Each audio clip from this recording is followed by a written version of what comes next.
Well, welcome. This is season 7 of Black History Conversations on Zoom. And we've got a really interesting project to find out more about today when Simon Ferrigno is going to tell us about exploring the amazing life of Jacob Wainwright. Fascinating story. And that's a local community research project that's going on in Nottingham. So first of all, I just want to start the session. I'm Liz Millman from Learning Links International. At the moment, I'm in Australia, and I always start the session acknowledging the traditional owners on the land on which I'm currently living. This is the Wurundjeri people of the Kulin Nation. So I respect their elders, past, present, and emerging, and this land belongs to the sovereign people of the First Nations and was never ceded. It always was and always will be Aboriginal land. Now, I understand, just by the by, that the Wurundjeri people used this area that I'm living on mainly during the summertime. They didn't spend time up here in the winter, and probably wisely, because we can get some really awful storms, and at the moment we've had an awful lot of rain, but that's also been on what they call the flatlands around Melbourne as well, so it's really been rough weather. So I think my power is safe tonight, but last night I was doing a Zoom call and it stopped, so apologies for that. So welcome to you all. Now I just want to remind us, because we've not thought about this decade for quite some time. And back in 2015, this was launched with the UN, launched with a lot of activities. Oops, daisy, not sure who's joining us now. Oh, that's good. Good to see other colleagues join us. Welcome, Julia. But this goes through to 2024, so I think it would be worth us spending one session perhaps investigating just what's gone on during the decade so far. We also need to give a big thank you to Dr. Jim Thakordin, because Jim has given us a donation for our new Black History Conversations website. For those of you who use the website regularly to find the link, it's got so cluttered now that we do need to branch out. We've been talking about this for quite some time, but Jim's donation is really going to make this happen now, so we're looking forward to that. And June Elizabeth is who's joined us today, is going to be leading on our Black History Books project, and those will all be recorded on that website as well. But today, Simon Ferrigno has agreed to talk to us about his new project. And I thought it was an opportunity, Simon, just to thank you so much, because Simon and I and David Alston from up in Scotland were talking about the value of conversations about Black history. And this was way back when. Simon was going to be part of a Black History Month conference that Learning Links International ran every year. We ran a Black History conference in Colwyn Bay in North Wales, and Simon was going to talk about his project with George Africanus.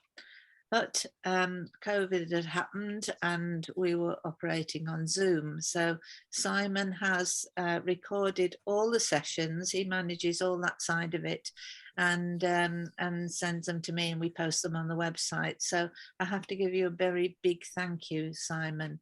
But also I looked you up on LinkedIn, and this is what it says about you: as a consultant, researcher and writer on sustainability. Correct me if I'm wrong at any stage, you don't need updating, Simon, through this. So you're experienced in field research, advertising, brands and NGOs, and public communication. I think this is why you're good at this, with media workshops, conferences and education, with your numerous projects, articles, reports, and your book on the Insider's Guide to Cotton and Sustainability. We're going to be talking a little bit more about this as a theme, the theme of commodities. So Simon's just got great experience in that field particularly. So having worked around the world, across Africa, many places, as well as India, and also in Latin America, Central Asia and the USA. So Simon, just so much experience there. You work widely with cotton alongside other products, including rice, fruit and livestock. So it's an approach that's been to look at the output of the whole agricultural system rather than a single crop. But as a youngster, I gather you worked on mixed farms in France and later as a chef before returning to study. So real good background. So you're co-lead on Cotton Diaries, and I understand that's a fairly new project. And we're hoping that your colleague may be able to join us as well when we have a further session. And since, this is a bit about what we're doing now, so since 2019, you've helped run heritage programs with Belong Nottingham, which is a social enterprise supporting migrants and refugees, mainly of African origin, looking at the story of Africans in Nottingham who travelled with David Livingstone in the 19th century. Absolutely fantastic. We heard a little bit about, well, we heard quite a bit about this in one of our earlier sessions, and that was really interesting. So Simon's also a passionate European and chair of the European movement in Derbyshire, and has other links there, and the Derby charity Revive Healthy Living Centre, and also was volunteer editor-in-chief for the Central Bylines, fascinating, informative website until recently, contributing articles and interviews. So are you still volunteer editor-in-chief? Not anymore, no. I had to give that up because it was taking far too much of my time, and I do need to earn a living as well. I'll go back to it when I retire one day, maybe in the next. Okay, well, I went right back to look as to when you were speaking about the life and times of George Africanus, and that was a really interesting session. So that was recorded, so if anybody wants to go back and have a look at that, that was Black History Season 2, Session 3. So on our new website, it's going to be much easier to be able to research and find these interesting sessions that we've recorded in the past. So I'm going to stop there and ask you then, Simon, if you'll tell us about your latest Heritage Lottery funded project about, my brain's gone, Jacob Wainwright. Thank you. Yep, I'm going to do that. So hopefully you can all now see my screen, and at some point, yeah, thanks very much. Various things that get in the way that prevent me from showing. So yes, Jacob Wainwright. So this is a follow-on from a project we completed just as the COVID-19 pandemic started on the African companions of David Livingstone. And one of them was Jacob Wainwright, who we thought deserved a bit more attention, partly because just at the time we were doing it, there was a little bit of a hoo-ha in the press about how Jacob Wainwright, although African-born, internalized some white racial attitudes. And some of our volunteers and myself, we thought, are we sure about this? This was done on the basis of 2 pages of his diary that survived in English, but there is a full version that survived through French and German translations, which may tell something else. So I'll come back to that in a little bit. But his story starts in Malawi, which is pictured here. That's a picture I took a few years ago when I was working there in the highlands, between Lilongwe and Blantyre. Blantyre being named after the birthplace of David Livingstone, not far from Lake Malawi, where somewhere near there is where Jacob Wainwright was born, among the Yao people who cover what is now Malawi and Mozambique. Still going strong. We've recently made contact with a group there who are trying to preserve the heritage, so we're going to try and build some links, and that may make topic for a future discussion as well. So the starting point for our project is really, was Jacob Wainwright, has he been misunderstood? This presentation, like I say, based on 2 pages of his diary, where he is a little bit critical of some of the people he met on his journey. But we know there's another side to him, because when he came to Newstead Abbey, he refused to take the place he was given. His other companions, when they came, Susie and Chuma, they ate downstairs with the servants. When Jacob Wainwright came, he didn't. He refused. He said, "No, I'm your equal." He was educated. He travelled around. He'd been at Livingstone's funeral in Westminster Abbey. He'd met Queen Victoria. Somebody even named a racehorse after him. All of this in 1874. So is there something more to him than that? So, you know, because he was willing to take that attitude that, you know, is quite strong, particularly at the time. So we thought it would be worth looking at this story in a bit more detail, looking at his full diary, because we now have English translations of the diary from the German, and we have the French translation, which we're going to work on with some of our volunteers who are from Francophone Africa. So this is the starting point of the project. So, but what some of the people said about him at the time was that, well, his colonial education and conversion to Christianity impacted his worldview, and if that's where he got the internalized racism, that's the view written by somebody based on those 2 pages by Oliver Tortelli. This was reported in Smithsonian Mag. So that's something we'll look, yes or no, or is it a bit more complicated, among other things, because some previous commentators on Wainwright have said that he may well not have been a Christian when he came to the UK. He may have pretended to be a Christian because he was born a Muslim. And so an earlier academic reckons that he stayed a Muslim. So he may well just have been, in order to come and do some exploration of his own, perhaps he just pretended, because that was the way to get somebody to bring him along to the UK. So in the diary, so this is one of the French pages.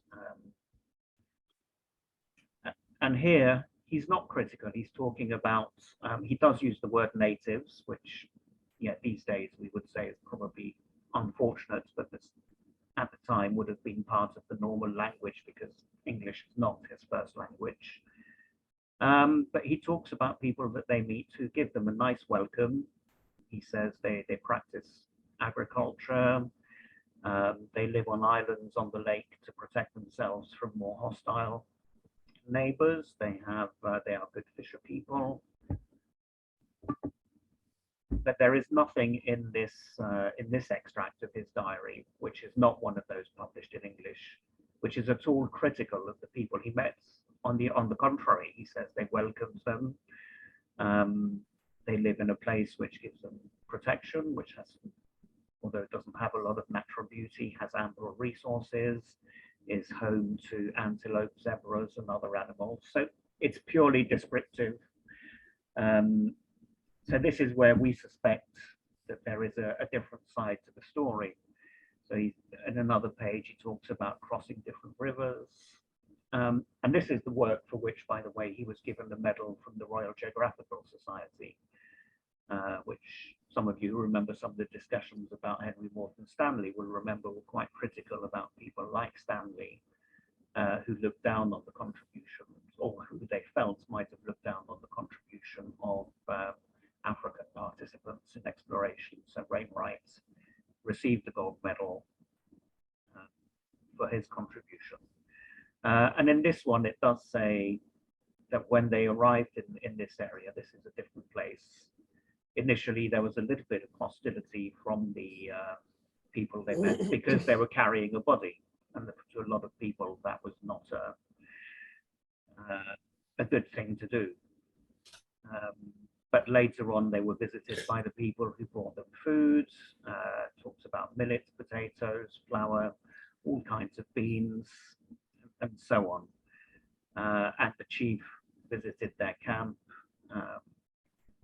So again, there's nothing particularly critical in there about anybody. So Wainwright, I think, we think that we're exploring it with our community volunteers. There's a little bit more. Wainwright had been enslaved. He was then freed as he was being transported to a slave market in Zanzibar, by a ship of the Royal Navy. He was taken, still only probably about 7 years old, taken on that ship to Mumbai as we now know it, and he was educated there in one of the missionary schools, which is where he met the missionary who later brought him to Britain. But he would have had, we've talked a lot about trauma over the summer, but he probably had a significant amount of trauma, as do most of the people we have records and stories of. And he's somebody who faced a lot of criticism at the time. So we know when he came to Newstead, he encountered racism. And we have that in print because the daughter of the house wrote about it. She disliked him because he refused to know his place.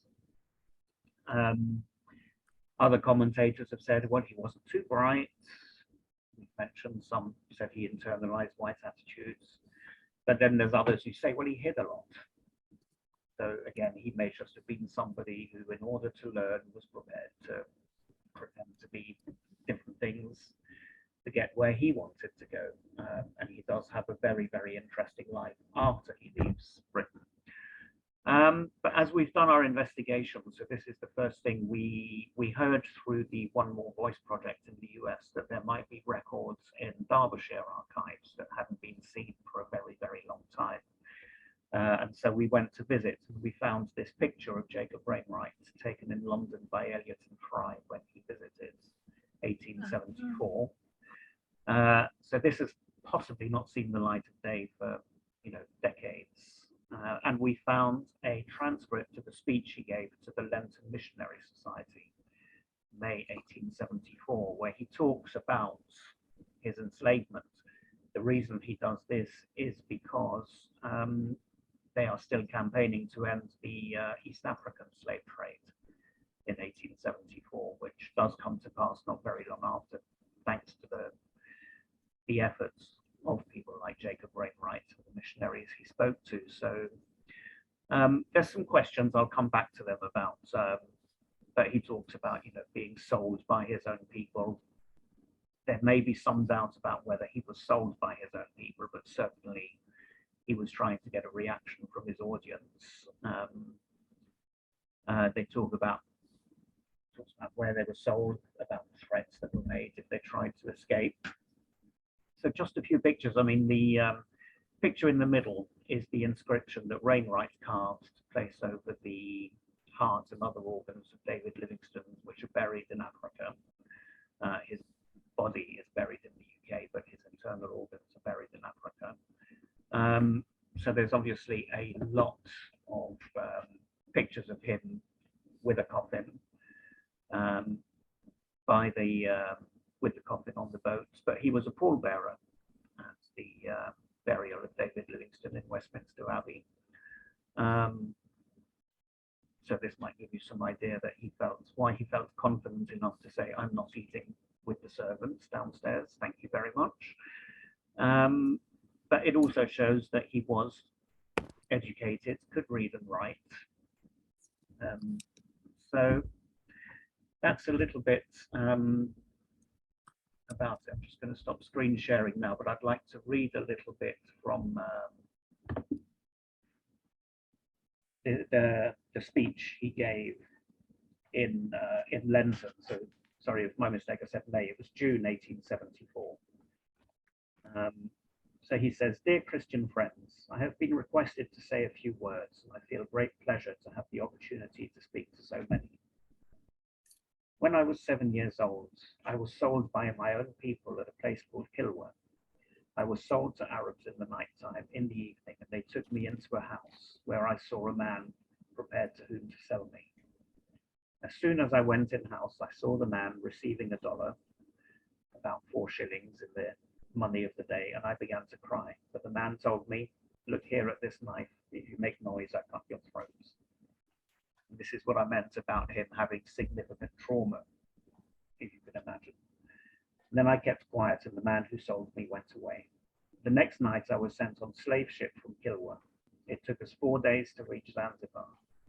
Zanzibar is much finer than Kilwa, and I was struck very much when I saw the buildings. just as I was excited very much when I landed at Southampton. After I was sent to slave market, then as you have seen cattle in markets, cows, sheep, same way slaves are sold. If a man wishes to buy, he throws a stick as far as he can and tells you to run as fast as you can. And if run very fast, he receives more money. And he's talking there presumably about the person selling him. I did not run. I was too young when I was sold. The Arabs have a house on the seashore where they buy their slaves. They buy very few. The house is made full of slaves and they are barely fed. If any man walks about with anything to sell, he calls on you. Want to buy fruits or sticks or whatever he has got, and they call to him and tell him to bring them to their own room. These Arabs, who are strong people, are employed to catch him. They take hold of his hands and feet and knock him down. And if he makes a cry, they show him sword or knife, and they say, if you make cry, we cut your throat. And then the man keeps quiet. In one of those ships, I was captured and taken to Bombay, and there he presumably means a Royal Navy ship, and placed in Mr. Price's school, where I was educated for nearly 12 years. In 1872, I was sent to join Dr. Livingstone, and in the month of June, I met him. Altogether, we were about 70 men. We travelled a great way off till we came to Ilara, where he died. Some parts of the body we buried, and I read the prayers out of the prayer book. And then it was asked what must be done with the body. We all consulted together, and we decided that we should bring body to the coast. If not, people would have said we deserted him or left him alone. So we put him into coffin. We had a long journey to coast, about 10 months, and sometimes we had to fight natives, and we met with very great difficulties, as I can tell you. Now, the last thing I want to tell you is, I and Mr. Price intend to go to East Africa to labour for Christ's sake, and we want you to pray for us. And I want to use our Saviour's words. The harvest is great, but the labourers are few. Pray ye the Lord of the harvest that he may send more labourers into this field. And that's where he ends. And that was taken down by a Reverend Dr. Wright. There's a few questions that I already have on this about how authentic his voice sounds here, whether you can hear him trying to influence his audience with what he says, whether he's leaving things unsaid. For example, he talks about a coffin. We know they didn't have a coffin, that they actually used salt and tar to preserve the body rather than a coffin. They're probably trying to spare his audience's feelings. Doesn't mention that there was quite a few women on the expedition, which is also quite interesting. We know of at least 10, including one called Halima, who also received a medal from the Royal Geographical Society. And so, yeah, that's a little bit about that. That's where I end this. And I'm open for questions. Wow, it's a fascinating story. I know you sent me some things to have a look at earlier this week. I've found it interesting, and also your queries about, how he's trying to, how he might be changing his story. But I think as he's someone that you've quite rightly identified as being a campaigner for the truth about Black history, and not accepting that he was any less than any of the other people that he met in the UK. He had a feeling of equality about him, and I think that's fascinating. Yeah. And lines here with some of the other Black campaigners in the UK campaigning against racial inequality. Yeah, I think it is interesting. I think it's partly it's his experience, the fact that he was educated younger than some of the others may have given him more confidence. The fact he seems to have been taken under the wing of at least one of the missionaries, and the fact that he was invited to the funeral, all of which may have given him more confidence to speak up. But there was also, I think, when you look at the rest of his life, I think there's a streak of stubbornness in him, which says, I would not accept, where people want me to be, but instead where he says, I will make my own place. And I think for somebody who travelled across Africa with the understanding the importance of getting Livingstone's body back to Britain is just absolutely remarkable. It's an amazing story. And there was quite a few of them, the whole crew. I mean, there was the Abdullah Susi, who was the leader of that expedition, one of the eldest, another former enslaved person who went on to found Kinshasa, the modern day capital of the Democratic Republic of Congo, Chuma, who was younger, Halima, Karis Ferrer, who was an apprentice surgeon. So there's an amazing crew of very skilled people on that journey who all made that decision. And in fact, when they met some British officers, they all had a little bit of that attitude who said, oh, where are you going with the body? Why haven't you buried it? They said, we're taking it to Zanzibar. And they wouldn't be deterred by these authority figures. They said, no, this is the course we're going on. Yeah. Now, Julia's asked a couple of questions. Julia, do you want to ask your questions to Simon? Yep. Thank you, Liz. Good afternoon, everybody. I found that interesting, Simon, because my questions I've posed into the chat saves me calling it back out again.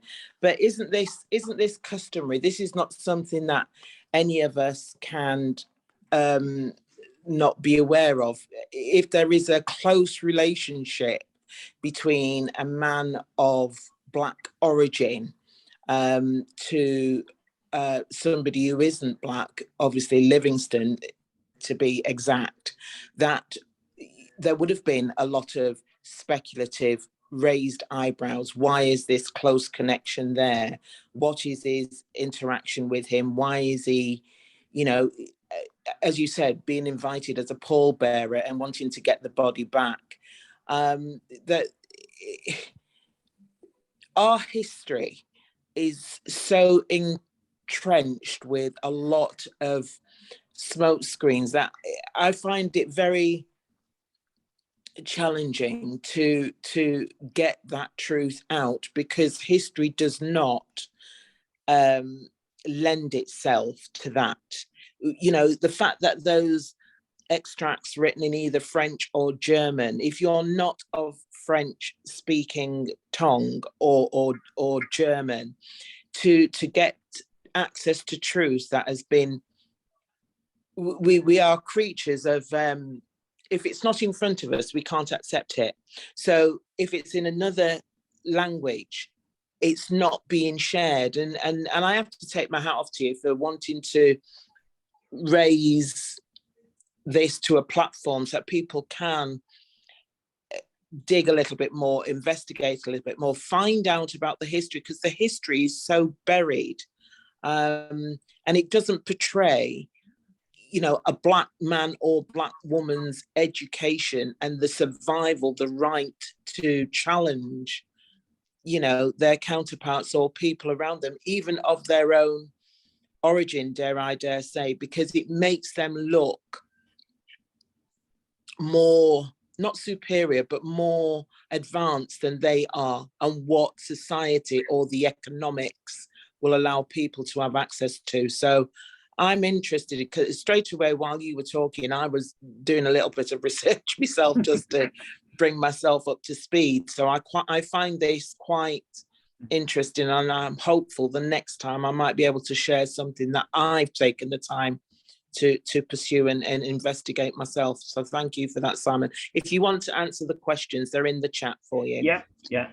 I won't know. It's very interesting. And I think, there's another element to me that's really good in this story, is that in terms of building confidence and leadership in today's generations, and I see already with the volunteers I'm working with at the moment, this is a story that's got potential to inspire because of that refusal to accept his space. And there's a book written by a couple of young Black women who went to, I think it was Oxford, might have been Cambridge, called Taking Up Space, that covers some of the same theme. It's that refusal to be boxed in. And I think, it speaks to everyone. I think particularly for people who are often coming as newcomers to the UK, I think it speaks very, very strongly that you don't have to accept where you're put. So that, talking about how the language, it is interesting. So we have what happened with his diary, we don't know where the original ended up that he came to the UK with, but when he was in Suez on his way to the UK with Livingstone's body, an Austrian doctor befriended him and asked if he could make a copy of the diary. And that's the German translation. The French version then comes later on. Somebody gets hold of that, translates it to French. An Italian academic journal then publishes a commentary on that in French with the translation. And finally, a British professor does get hold of the German and translates it, but it's not published before he dies. And this is what we've got hold of. So now we can work with our community volunteers and read the whole thing and compare the two versions and hopefully come up with something there. I mean, he has attracted more interest. The Zimbabwean writer called Patina Gappa has published a book a couple of years ago where she takes two of the characters from the journey, Jacob Wainwright and Halima, Livingstone's cook, and tells their stories, but she's not very sympathetic to Wainwright. Will we, Mm-hmm. Sorry, Simon, will we get a real authentic version and not one that is a revised version? Yes, yeah, I think it's really important that we try and get as authentic as possible. We can have commentary, so both the versions we have commentary introducing their interpretations.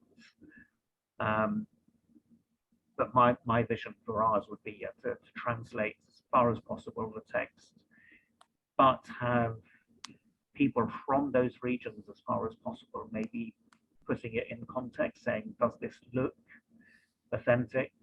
Does this look like the Malawi or the Mozambique or the Zambia that we know, or that we know through our own oral or written traditions? I think it's important to not just have an academic view on it. I think it's fascinating. It's really good. Garrick, you've got your hand up. Yes, hello everyone. As you know, I was running a workshop this morning for Black History Conversation, so I finished up one. So I didn't get a chance to get the full introductory into Simon's presentation, but just picking up on a point that Julia just made. The theme for Black History Month is time for change, action, not words. And the sub-theme is dig deeper, look closer, think bigger. And I just wanted to mention that because, in order to find information, and it's quite true that, Black history information is not in your face. It's not out there. It's not easily found. You have to really excavate, to actually get it. And so we're encouraged to do that, and to challenge things and to ask questions in terms of how the Eurocentric position of history is presented. Ask questions and find out. And clearly you have done that because you're bringing something out that is not, readily available in the public domain. And that's what we need to do, all of us, regardless of who we are. In my presentation this morning, I spoke about Black history.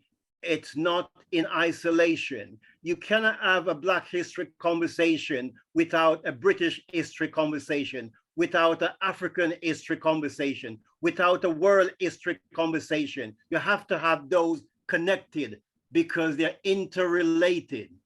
And, we should never think about as Black history as an isolated history that just happened to Black people or just for Black people.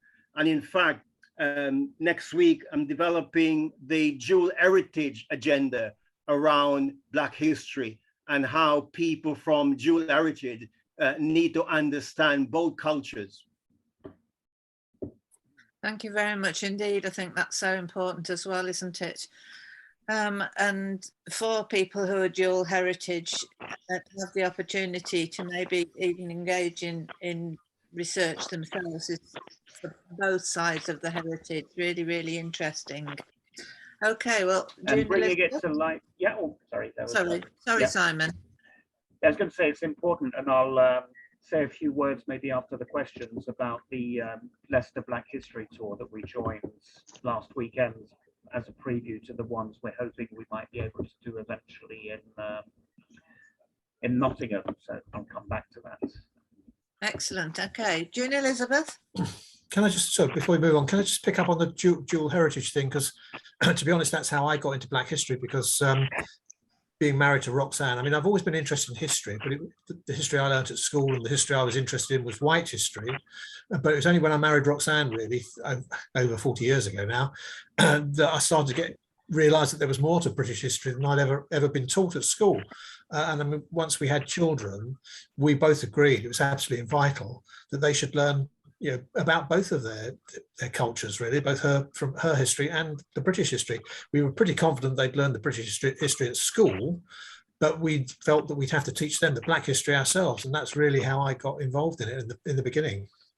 Right, well, it's so important, isn't it? And then we realised that, you know, we all need to know more about Black history and not just the white English history and sometimes skewed white English history that we learned at school. June Elizabeth. Yes, it's not really a question. I just want to say welcome to everybody that came late, and a big thank you to Simon, because I've really just know you as our IT gentleman. And today you shone brighter than the stars and the moon and the sun. Yeah, because I crave for Black history. You know, I went to all white school. I was a head girl of a white school, and we didn't do anything about Black history. So as you know, I very much involved in all realms of Black history. And I had not heard of Jacob Wainwright. So it was so exciting, especially when the session started and Liz was introducing you, which the latecomers, my colleagues, that I think you might have to, at the end, just introduce Simon, because he's so well known, I've got to say, his knowledge, his travel, and what you stand for. Where's my hat? I take off my hat to you. Okay? Thank you very much. Thank you. But in terms of that, so let me share screen again, because I'll show you. This is, it won't let me bring the pictures up completely, I don't think. But this is what they're doing in Leicester. And I know Marcia's not here today, but they're doing something similar in Birmingham. Right. So Leicester Black History Tour. So I took some of my volunteers last weekend to this bus tour on an old London bus through Leicester and around Leicester. And it's fantastic because they take you around. So this site they're looking at is where the Caribbean community in Leicester first started its own housing association, because nobody would rent them somewhere to live. They went in and they took what they felt was theirs. This is the monument to where Wilberforce and his colleagues first came up with the legislation that became the Anti-Slavery Act. So you go through all of these starts. This is putting the history front and center, and I hope to God that they're going to do school trips with this as they develop it. But I've asked Tara from Opal 22 Arts and Entertainment in Leicester if she'll come along to speak to us about this. And she's also doing some fantastic work around Castor paintings that she found almost thrown out of Leicester City Hall. It's a topic for another day, but just wanted to share that. And it's very entertaining. It's a lot of fun. We're hoping to do the same in Nottingham. So we want to tell the story of Jacob Wainwright. We want to tell the story of the African companions, George Africanus, but also more recent stories. Yeah. And we want to do things like documenting the changes in food culture, because that's all part of history too, what people eat, what's more historical than that. And it tells us so much about the human experience. Yeah, and again, you track that sort of my sustainability work. Well, it's one of the things that we've done as well, is track what we learn about environmental sustainability through foods people have access to, through the food culture, through the farming culture. It's also all historical. So, yeah, and more on that, because we're hoping to do our first pilot Black History tour in Nottingham this time next year. So wish us luck. Well, I think that's great as well. And I wondered, did they mention Rothley? Because I went to this little village outside Leicester, and there's a hall there where they've got evidence about the signing of the meetings of the abolitionists there. Who did you mention? That was Wilberforce and others. Yeah. I don't have all the names to hand. Yes, we did. We also went to 2 burial sites of people of African origin in the 18th, 19th centuries. So there's all of that. But we also went to see the cricket club that they started and the football club that was started by the African Caribbean community, because nobody would let them play. Yeah, that's fantastic. And I'm just sorry, Marcy is not with us, but she'll watch this. I believe they're in touch. Yeah. Marcia from Black Heritage Walks Network, the Black Heritage Walks Network, because she's doing stuff probably at the moment in Birmingham, so that's where she's focusing. But I think it's a great idea, and a great idea to have a bus. So you actually went out to Rothley, did you? We did, yes. Yeah. Yeah, that's so interesting, because it's a real claim to fame for that little community that the abolitionist team were meeting up there. Great. Julia? Thank you, Liz. Just to pick up on something Simon said there, which I think is very important. It is about making education accessible to the current curriculum system, educational system here in the UK, because a lot of this that is being shared here is not something that is broadly accessible or even getting that kind of traction within the educational system. And just to even put another area on the map, in Manchester, there's a place called Castleford that we went to, which is the first Roman Black emperor who had a fort there, and one thing and another. And I went there along with colleagues, Glenda Andrews, Anthony Brown, Eulalie Pennant, and quite some other people. In fact, Roland was on that as well, to be fair. And, you know, I was engaged with the police at the time because there was lots of police within the area. And, you know, I actually asked a couple of officers, and I've still got the video, which I need to edit and get out either on my site or on a shared forum somewhere, to show where I asked the officers, do you actually know where you're standing? Do you know what this place means? And Roland, who will swear to this, that we walked along the fort, around the fort, in the fort, and, you know, it's like ruins. But, you know, I wrote to Andy Burnham of Manchester at the time to say, this should be, you know, like one of the sites that is saved and have more interest to it. And I was quite taken. I'm quite a passionate person. I feel things and I don't know why, but I'm stood there and I'm thinking, gosh, you know, it's a car park. It's been turned into a car park. Well, the surrounding areas of it is. And the train line is actually, there's a line that is presented on the roof of the fort, if you will. Yes. So this is stuff that our history is steeped. Our heritage is great, But because people don't know and they're not aware, it's not given the recognition, and it's certainly not being presented or saved for future generations, which will make Black people, or anyone really, have that sense of belonging, because it's almost like pepper. It's scattered all over the world, and nobody realizes the full potential or the full significance of Black people's contribution. So I just wanted to say that for the benefit of today's session, to say we've got to do more. We've got to urge the government to do more.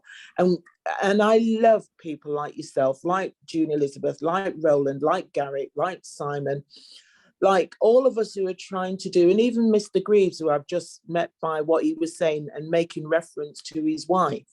I've done exactly the same.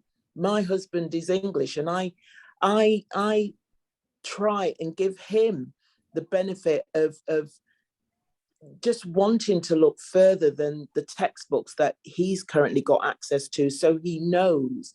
And then that way, imparting in our shared conversations with friends, family, anyone we have, meetings with, it's full of depth and shared interest and shared exploration, so that people can go out and find out the real truth rather than what they're being fed. We survived long before the Industrial Revolution, and it's about time that we got the credit for it. Thank you. Yeah, and on that, I mean, in the commodities discussion, I'll come back on that, because cotton, to take something that everybody wears, was domesticated in Africa separately to other places. So yeah, there's plenty to say there. On the education, it's a real struggle. People, when they saw our exhibitions on the African companions, white or Black, we had positive feedback from everybody, because it was saying, yeah, this is the hidden history that nobody tells us about at school. People welcome it. The resistance comes from, we noticed when applying for the funding for this, there was a sea change in the attitude.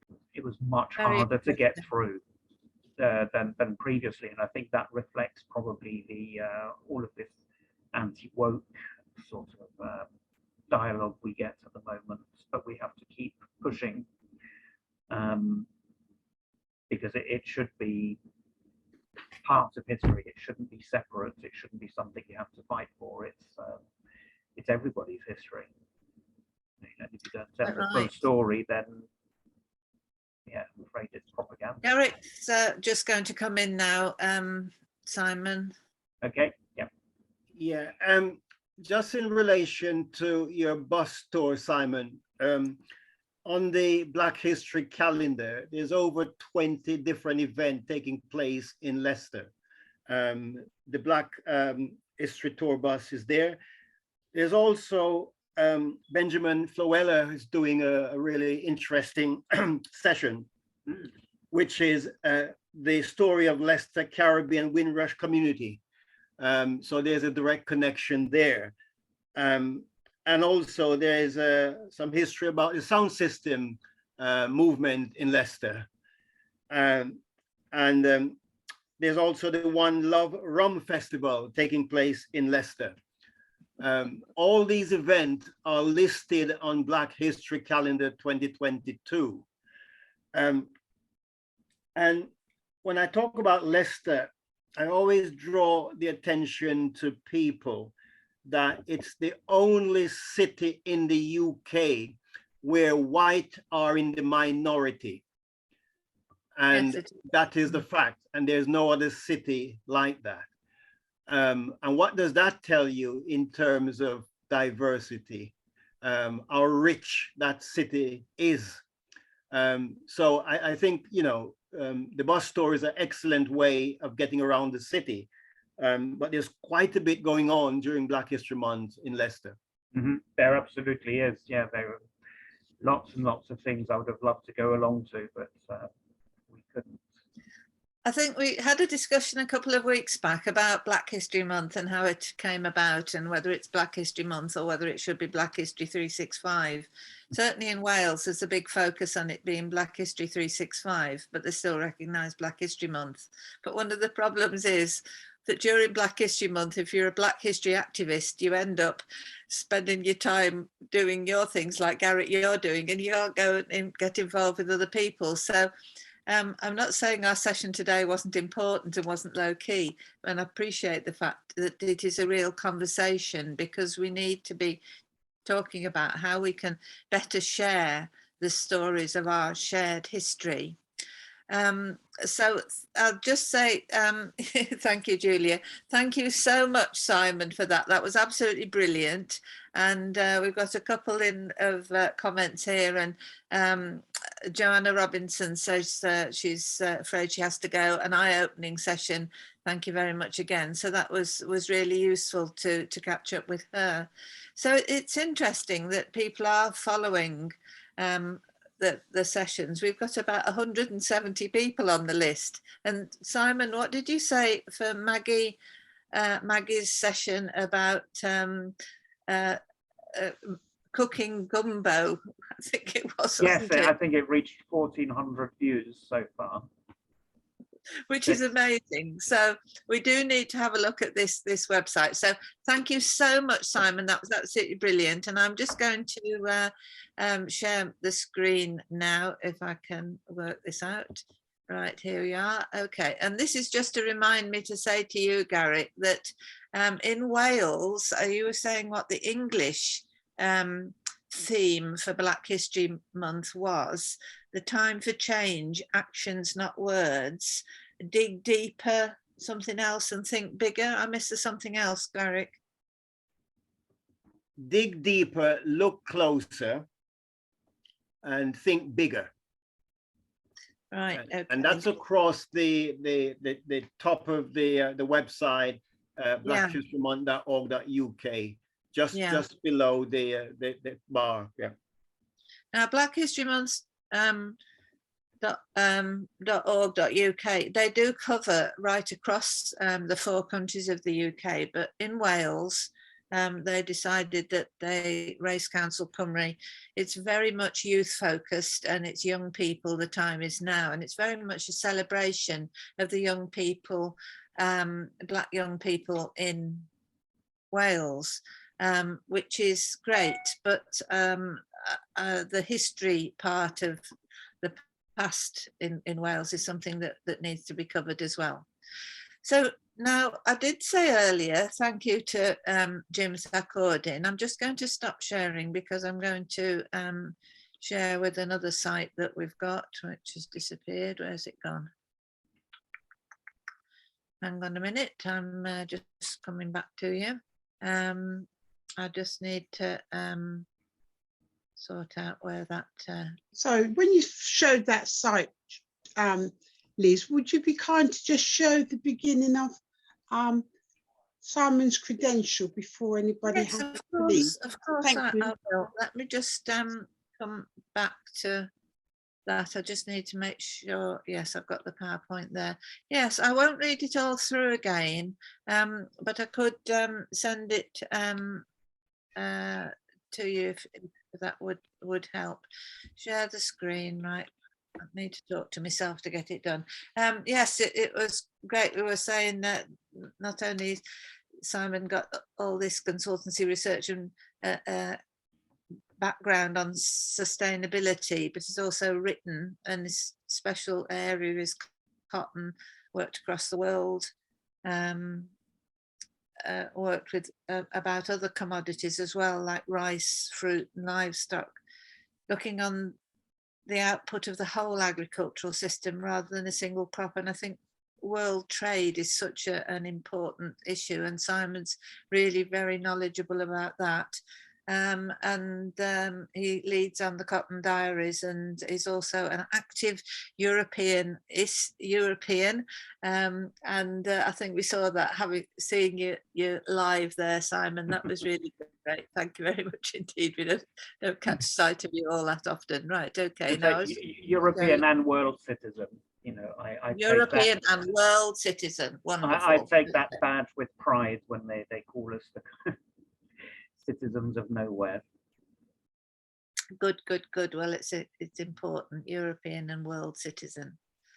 Okay, now this might look as if as if here's one we prepared earlier, but we did start to prepare a website called Unlocking Black History. And we put the strapline of exploring the legacy of colonialisation. So this is about what we talk about.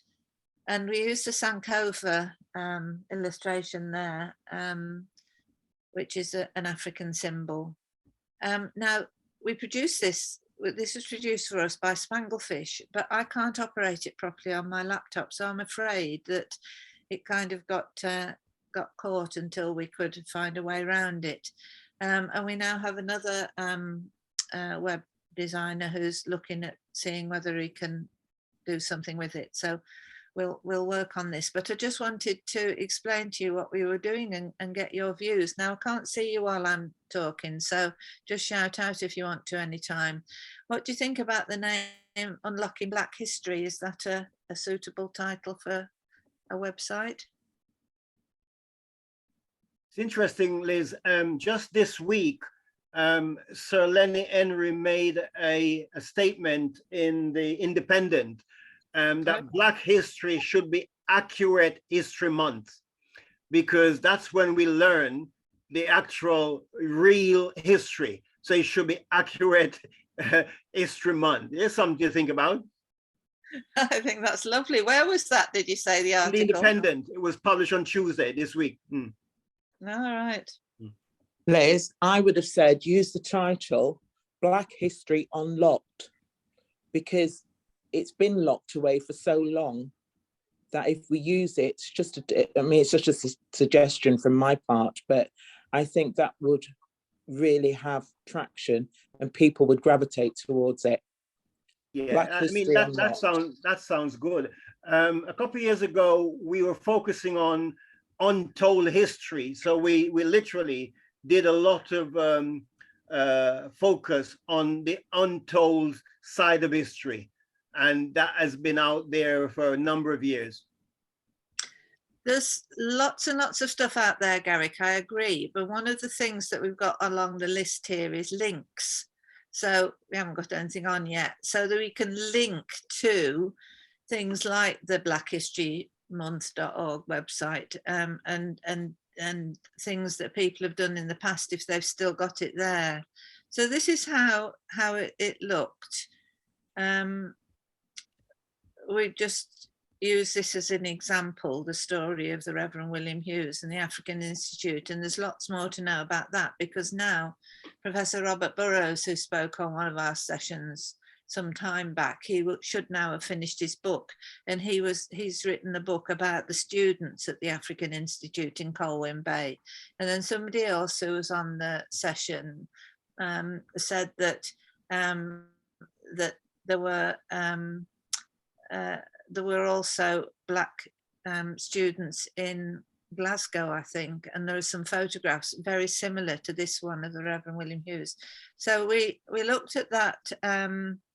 That was the home page, so we could put different features on there. Then news, we could put any news we wanted to. What I was doing was actually trying to work out how to use the site, and then we ran into the difficulties. But we want to make it so that it's got a search element in it, so you can search something, not just have to keep ploughing through endless list of what we've done for Black History Month. So it was all the way back, and it was funny, I looked back today to see what session 1 looked like, and it was really interesting. Caribbean and African languages, it seems such a long time ago. We've done 78 sessions now, and they're all recorded.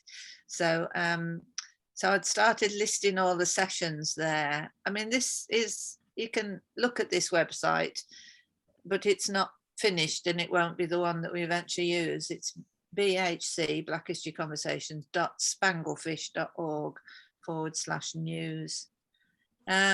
Then we started looking at how we could present articles. And this is one reason why it can't really go live yet, because we've not got permission for these articles, all of them, to be shared. But it would be good to have some serious articles. And some of our speakers are quite happy to write an article to go with their session.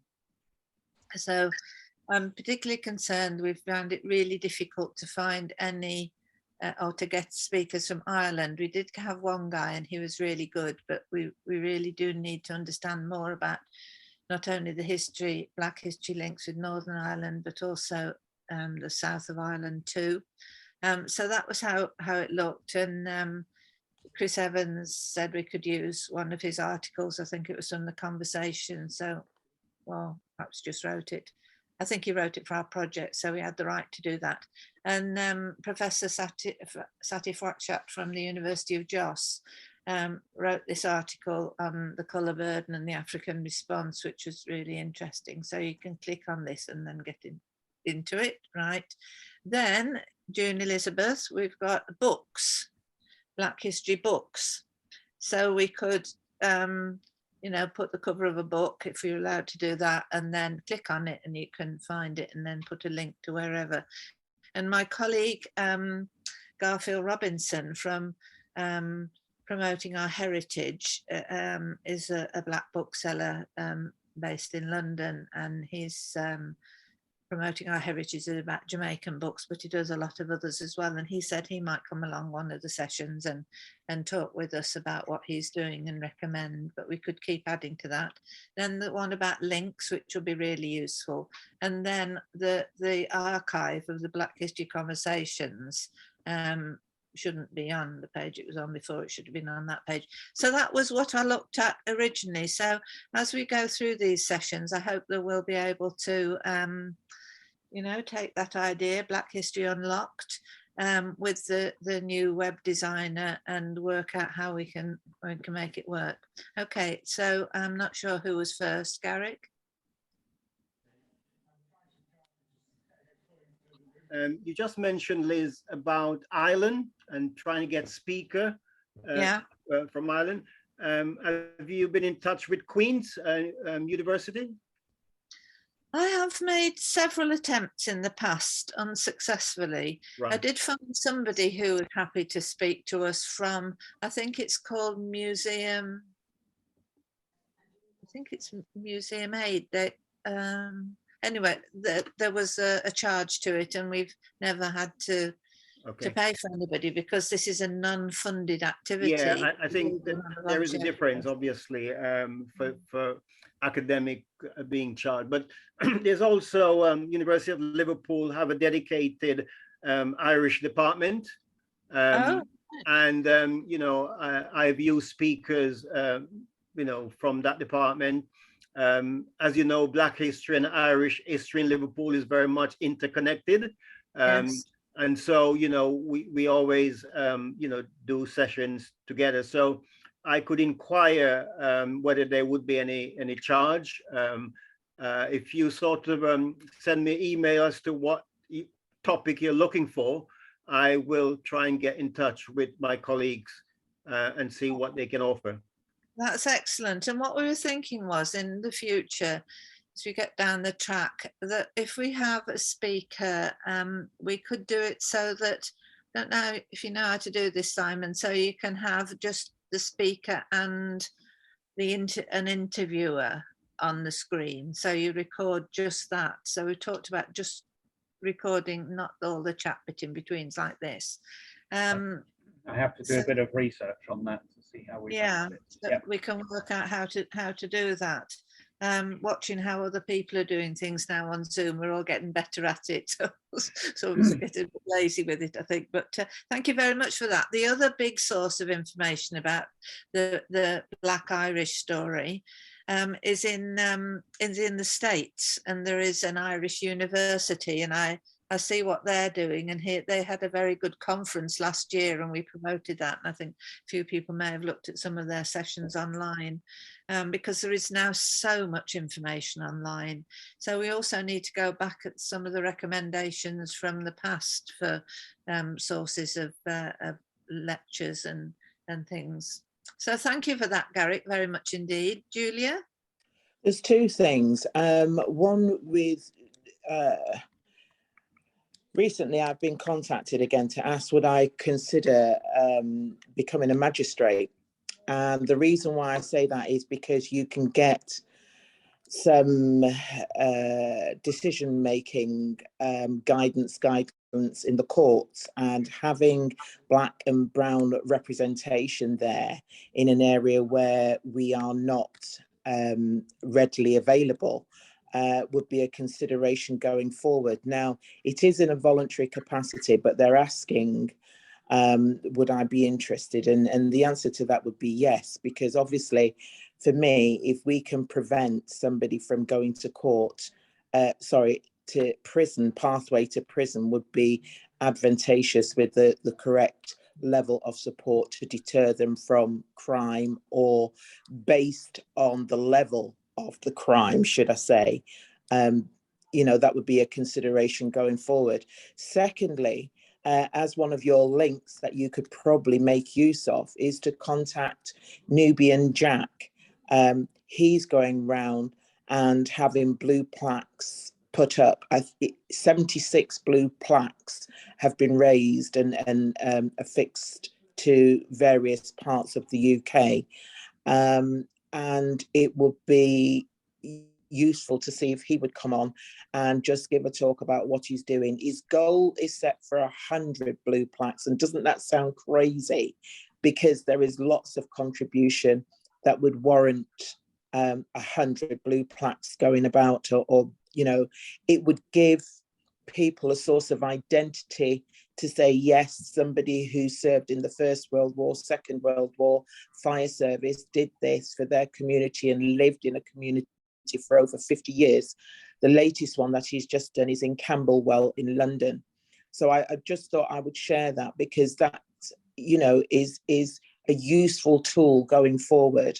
And people would welcome how they could contact him or people like him, his organisation, with perhaps suggestions of would their area or somebody that they would like to nominee be a consideration going forward to have a blue plaque in their area, especially if it is predominantly a black city, as Garrick made reference to in terms of the connection with Liverpool. And yeah, yes, thank you. That's brilliant. We had a wonderful speaker early on in the series who actually was, she had her own pottery production factory, and she made the blue plaques, and she was making them for churches, wasn't she, Simon? Do you remember? That was interesting. Yeah. I think some of our previous speakers, we can call again and get an update on what they've been doing over the time. So that was brilliant. Thank you so much. There's lots of really good points there. Right, I'm just going to go back to... Oh, sorry, what was the time we said we would finish and then carry on? Is it when Simon leaves? 3? Yeah, we've got another few minutes, have we, Simon? We do, yeah. Right, Okay, that's good then. Right. Okay, so what I've just made a note of here is that themes to include in future Black History conversations. Now, we have with us activists from the Windrush Allies Network, who we've been having conversations over the summer on the issues of the hostile environment created by the Home Office. And it's really wonderful to have you also contributing into how we can move Black History conversations forward. So I very much appreciate Julia, June Elizabeth, Garrick and Roland. It's really good to have you with us. So we're going to talk about Black History books in a minute. Just on that one, I just wondered if any of you on your shelves had got a copy of this book edited by Roxy Harris and Sarah White, Building Britannia, Life Experience with Britain. Does anybody recognise it? No. No, okay then. I haven't been able to track it down. It's something that interested me because I was looking at identifying Black heroes of Britain, and quite clearly from some of the people who are listed there, we might consider a Black heroes of Britain. and whether that's a sort of theme that we could follow. And then we've also talked about commodities, slave-produced commodities imported to the UK, and also exploring the production and export of commodities for world trade, because that's brought a great deal of wealth to different parts of the UK, producing copper or whatever it might be that was needed. So in thinking of Black History heroes, we've already had Professor Sir Jeff Palmer this season talking to us about the work he was doing in Edinburgh, and that was fabulous. And Professor Gus John is somebody else who we've spoken about in the past, but not been able to get him to come and join us. But he's done some absolutely remarkable work, and so when I'm researching anybody or a topic or whatever, I make a PowerPoint slide about it. Now, whether we can use this on the website somehow as well, but Gus John included his presentations in the book Taking a Stand. It was produced quite a while, since 2005, I think, but 2 of the conferences that we ran on Caribbean languages, he made presentations at those conferences, and he included those. And Julia, when you're talking about the prisons, the issue of language is a very important thing, because there's many miscarriages of justice about the difficulties with language in the courtroom. So Definitely. yeah, so and on these sites, and I'm hoping that we're going to be able to include this on the new website, is that if I clicked on this now, this link, it's an interview with Gus John. It's live. It is on the main PowerPoint. If I put it like, it's not going to, yeah, if I put it on the main screen like this and I clicked on it now, you would be able to listen to that interview.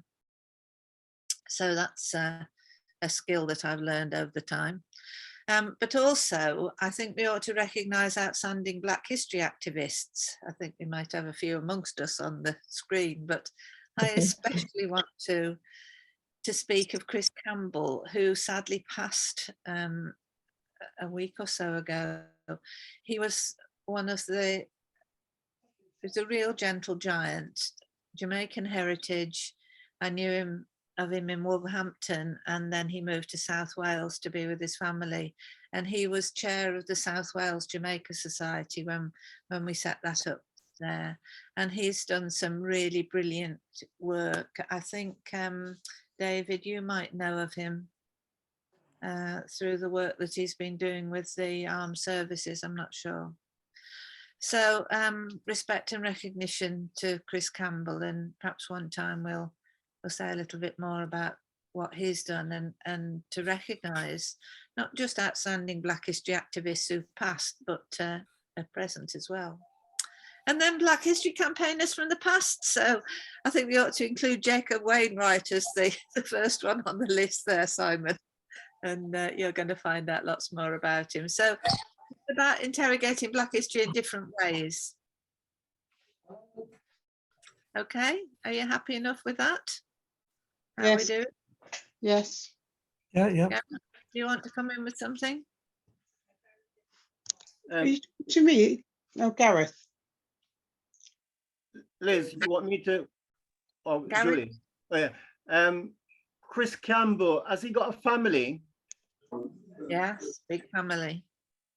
We did say we would send something as a condolence to, to his family from the group.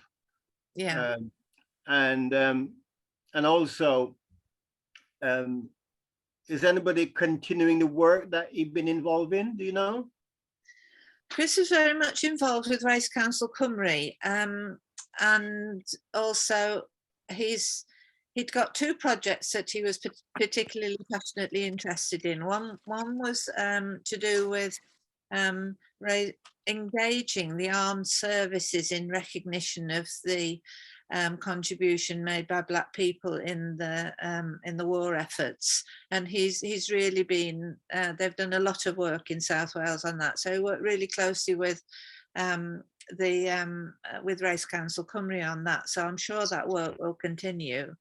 And the other project that we were talking about just a few weeks ago was that they've discovered in the Museum of Wales, they've discovered some artworks by a Jamaican artist, and we're now talking, well, through the link that I'd got, I gave him to contact Jonathan Greenland, who's he's the curator of the Art Gallery of Jamaica, and they're going to try and have these paintings. It's really good that you've asked me this question, because that was what Chris and I were talking about last, and I don't think anybody else possibly would pick that project up, and the link with Jamaica. Yeah. So you're right to ask me, Garrett, because I can, I'll follow that up. And while you were speaking about Black heroes, I quickly put a search into the Black History website, and came up with quite a big listing. So, for example, the Bernard Grant Center has got a number of things going, but also the Black History 365, Our Roots, Black British Heroes and Sheroes, as a big event. Well, we can put links, you see, to work that other people have done. It's not that you have to. So all these things are already there. So it's just making those links. Yeah. So as I said previously, any search in the box at the top of the website, any town, city, keywords will bring you up whatever is going on across the country. Well, I'm hoping that our site can be built so that it's strong enough, has the capacity to be able to do all these things. I think that would be good. Okay, then just check the chat here. Yes, John Julia has done so much good work. I'm just checking the chat there. Right, I'm just going to plow on through the website, website PowerPoint now. Just past that one. Now, Beverly Prevett Goldstein, she's joined us many times in the past, just to say that the Black Lives in Northern England calendar for 2023 is ready. So if anybody wants to get a copy of that, I'm sure it'll be really interesting. Beverly Prevett Goldstein. And at gmail.com. And I remember being in Jamaica, where they sell a lot of American produced materials. And a long time ago, I bought the most wonderful Black History calendar it was produced in the States. All right, so this is just to reiterate what we talked about in terms of, at the moment, we're looking at community research projects. So if any of you know of any other community research, any other research projects, because Sir Jeff Palmer started in Scotland researching Scottish Black history as an individual, and then he got other people around him, and he did some wonderful work on the story of, I think it's called Joseph Wedderburn. And now to the point where Edinburgh Council have now published the report. So this week we were looking at Jacob Wainwright. That's a community research project from Belong Nottingham. Then next week we're going to look at the Woven Histories. That's again a community research project. And then the Penance, and this is an interesting point. I'm not sure who's you may need to mute yourselves. I can hear some background noise. So Robert Rumble, the People's Hero of Penance District in Jamaica, that's a community research project that we're doing with the Penance Community Development. When I say we, it's the North Wales Jamaica Society and the Penance Community Development research team. So that's going to be an interesting story as well. So I think if we find any other, you know, interesting initiatives like the Leicester bus tour, and we can find people who'll come and tell us about the community-based research. It's really interesting to get the academics to come and tell us about aspects of Black history that we want to know more about. But it's really interesting to see how community research is going. Then I wanted to just remind everybody about the Windrush International Conference. That's Friday the 28th of October. And Bishop Dr. Desmond Jadu has sent that out. And there's some more information here about that conference, which looks interesting, and I wish I could come. So do you want to say anything about that, any of you? Yes, I'll just say that I'm on the planning Yeah. committee for this, and we really nearly got to the full capacity for everybody for the conference. So That's really good, really good to yeah, know it's that. very good, very good. But it's really Yeah. important that the Windrush International Conference is now initiated. I don't know if there's ever been one before, but it's brilliant. The first one. Yeah, so make that an annual event and really, you know, hold the government to account. Now, June Elizabeth and I were able to speak with a representative from the British High Commission in Jamaica yesterday, I think it was. And that was really interesting, and they're advertising on the radio now to raise awareness for people in Jamaica who may be eligible to claim against the Home Office for mistreatment. Okay, so in a little while we've got those of us who are active in the Windrush Allies Network. We had a meeting on the second Saturday. That was really useful. We're exploring the impact of the ongoing trauma. But what I've said is that when we finish sharing this session, we can also have a meeting then. So this was just to tell you, if you've not been involved, what that was going on about. That was July to September. We were exploring the hidden scars and traumas of the Windrush generation and their descendants. So I've been looking up things to do with trauma, and we can find out more about this. We had Hilary Robertson Hickling led our sessions, and that's her book. And then I've got some PowerPoints that maybe we can look through later about different kinds of trauma and the legacy of trauma. So just to add those into it all. So if you want to know anything about any of these things, just let me know. Okay, and then I think at that point, if there isn't anything else anybody wants to add, we'll wrap the session up. I'm going to share my books. Oh, sorry, June Elizabeth, I do apologise. Garrick first, and then you, June, when you've got your books. Just a bit of information. Last week, we were expecting Professor Livermore to attend the meeting. Oh, yeah. And he couldn't attend the meeting. He's been in touch with me. I don't know whether you're aware that he hasn't been well, and his trip to Jamaica is going to be put back a month.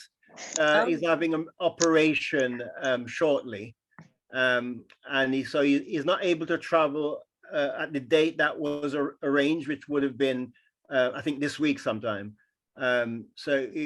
I guess for the conference he might be attending from the UK, not from Jamaica.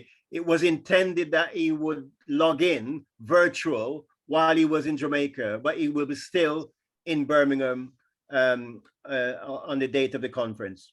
Right, okay. Has he been in touch with you in regard to the meeting last week? Well, I haven't looked on my site today, right. So he might have been in touch since yesterday. We had our meeting. I did say I would pass his apology on to Liz. So just to let you know that he's not well. Thank you. Thank you. Right. I will just I will do Black history books. Thank you very much. What I'll do next week, I will put the list together. I already done like a PowerPoint, and I sent them to you, but I think they've kind of got mislaid, but I don't mind. I'll just briefly show some books today, and next week. It's funny you mentioned Black Heroes and Sheroes, because I was going to say, I'm going to show you, I've got pull-ups of Black Heroes and Sheroes. And as soon as I had written it down, I heard you mention it. So without further ado, David Cleave, I don't know, he's on this. David, yes. He's on this, can you see the book? Yeah, David Cleave. What's the book called? It's Hold called it still. Fern and Kate Meet Walter Tull. Yes. Oh, wonderful, wonderful. And what it is, it's a book introducing Walter Tull, written beautifully, David, for children. But it's like two girls, they go to a football match and they meet people and learn about football and Walter Tull, and also they go to the Imperial War Museum. But at school, they were never told that they were Black soldiers. Yes, but what I love also as a big person, I like the back of the book where you kind of give a short kind of biography of Walter, his family, his brother, and everything. So if somebody wanted to really just have a quick look at Walter Tull, even though they're not a child, I find you've done this very well. Yes, because when I do presentations on him, they're mainly the headings that I just zoom into, you know. So this is a very nice book for children. Lovely. Yeah. Thank you. Written by one of our great authors on this platform. I've got quite a few books that Bill and David have written. So I'll just move to the next book quickly. I was introduced to this book called Colouring Over the White Line. It's the history of Black footballers, right? And it's written by Phil Vasili. So when I had to make my first Black history presentation at the University of Northampton, Nikki Taylor introduced this book to me, right? So the heading, when she said Colouring Over the White Line, I was wondering what kind of book it was. And when I heard it was history of the Black footballers, I had to get it. I think I've got it more than once. And at the back, right, that is what we've got in Northampton in Walter Tull Way. We've got like a monument, yes, a memorial. And we decided what we would like, and we got Phil Vasili to come, Northampton Black History Association, a few years ago. And on the memorial is written, through his actions, W.D.J. Tull ridiculed the barriers of ignorance that try to deny people of colour equality with their contemporaries. His life stands testament to a determination to confront those people and those obstacles that sought to diminish him and the world in which he lived. It reveals a man rendered breathless in his prime, whose strong heart still beats loudly. This memorial marks an era of reflection, space as a garden of remembrance. Now that's in Northampton, not far from where I live. Okay, and bringing David into the arena. David and myself, we're sitting on a Walter Tull planning committee, because Walter Tull's day is the 25th of March. So this year when they had it, they said next year's a Saturday and they'd like to be in Northampton. But Northampton's football team, called the Cobblers, because of our shoe town, they're playing away. So we thought we'd do it the week before on the 18th. But I was talking with the Lord Lieutenant. I've been having a lot of meetings. I think David's sending us a Zoom for the 1st of November. And before that, I'm trying to get everything so that the meeting's really moving forward. So I had a meeting with the Deputy Lord Lieutenant of Northamptonshire 2 weeks ago. And she said, every year on Walter Tull's birthday, there's a special parade and some army gentlemen lead the parade and they go to where I've just showed you. And I thought to myself, well, I'm going to have to, she's going to send me the details so that we can connect with him, and maybe instead of doing something the week before, we might be able to just do that, join that group on his birthday, but we'll talk about it later. And the next book, June, Simon's got to go in a few moments, and it would be good to finish the recording by then. So just quickly introduce the next book, and then that's what I was going to say. I'm mindful of the time, you see. So this book's called Barracan, The Story of the Last Slave by Zora Neale Hurston. I'm going to write it and send it to you. Right now, what happened in 1933, Zora traveled to Alabama to visit the 91-year-old Cudjo Lewis, a former slave. Over 3 months, he shared everything, and he was the only known survivor who could give this account. So I think this is a really great book.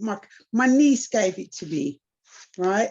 So, and thank you very much indeed. That's fantastic. The last book I want to show is called Cast. I don't know if anybody's seen it, right? Cast, Isabel Wilberton, The Lies That Divides Us, okay? The mass migration of African Americans out of the US South forever changed the country's cultural fabric, and Wilkerson's history of this period is full of sacrifice and hope, and a long overdue account. That's what The Guardian said. So this is an excellent book. It's one of my husband's, actually. Cast. It came out about 2-3 years ago. Yeah. All right. Well, okay. Thank you very much indeed. And we're going to wrap up the session. We can carry on chatting afterwards, but we'll finish the recording. So Simon, thank you very much indeed for your